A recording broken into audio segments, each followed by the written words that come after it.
코로나가 세상을 참 많이 바꿔놓고 있습니다.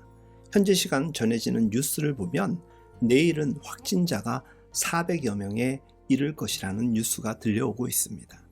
우리 사회는 국가가 취한 예방적 조치인 사회적 거리두기에 적극 참여해왔기에 코로나 대책에 있어서만큼은 전 세계적으로 모범 방역 국가로 불리고 있습니다. 환절기와 추운 겨울 그리고 여러 연말 행사들로 인한 우려가 크지만 이 또한 잘 이겨내리라 기대하며 기도하게 됩니다. 동시에 그런 기대와 기도를 하면서도 또다시 사회적 거리두기 단계가 격상되므로 종교 활동을 포함한 모든 사회 활동이 제한되지는 않을까 걱정하게 됩니다. 사회적 거리두기. 코로나 상황에서 우리가 경험하게 된 방역 조치이긴 한데 좀 더 넓은 의미에서의 사회적 거리두기를 생각해 보게 됩니다. 어쩔 수 없이 만나고 또 모여야 하는 사회 구조, 바쁘게 돌아가는 현대인의 생활 패턴에서 그러나 최대한 자제하자는 것입니다. 가능하다면 만나지 말고 가능하다면 비접촉 방법으로 감염을 예방하자는 것입니다. 지금 적당히 자제하는 게 아니라 완전히 자제하지 않으면 빠른 시기에 우리는 이전과 같은 정상생활로 돌아갈 수 없기 때문입니다. 이렇게라도 해야 우리 사회를 지켜낼 수 있고 우리들의 안전을 보장받을 수 있다면 그 누가 이를 반대할 수 있겠습니까? 이쯤에서 그동안의 삶을 반성하게 됩니다. 그동안 거리를 두어야 할 것을 너무 가까이 해온 것은 아닌지 곰곰이 생각하게 됩니다. 메시지를 준비하여 전하는 저나 메시지를 나누는 여러분들이나 우리는 그리스도인입니다. 가까이 하지 않아야 할 가치나 트렌드를 따라가면서 개인적인 삶이나 공동체인 교회의 삶이 영적 예방에 소홀하지는 않았는지요.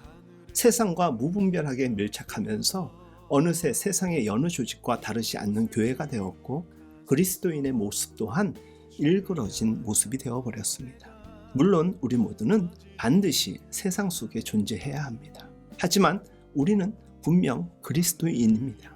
그러기에 그리스도인에게 거리두기란 가치가 다르고 추구하는 것이 다른 존재로서 살아야 한다는 것입니다. 물리적으로는 세상 속에 살지만 심리적으로는 거리를 둬야 할 것들이 아주 많은 우리는 그리스도인임을 잊지 말아야 합니다. 사회적 거리두기를 통해 우리의 몸을 보호해야 한다면 거리두기의 포괄적 개념에서 우리 그리스도인들은 영혼을 보호해야 합니다. 믿음의 사람인 우리가 필요 이상의 것을 욕심내며 절제하지 못한 가운데 무분별하게 살았고 너무 세상 속 사람들과 엉켜 있다 보니 정상적인 관계보다는 비정상적이고 엉망진창인 관계에 갇혀 살아가는 경우가 많습니다. 주 안에서 사랑하는 여러분, 그런 세상을 긍휼히 여기신 하나님께서 예수 그리스도를 통해 하늘과 땅의 먼 거리를 이어주셨음을 생각해야 합니다. 저 먼 하늘에서 친히 이 땅에 오셨고 아픔과 외로움 속에 사는 모든 이들에게 가까이 와주셨고 우리의 마음을 만져주셨습니다. 그리스도를 본받아 살아가는 그리스도인다움이란 세속적 가치와는 거리를 두되 주님의 마음과 주님의 손길로 세상에 다가가는 사람들입니다.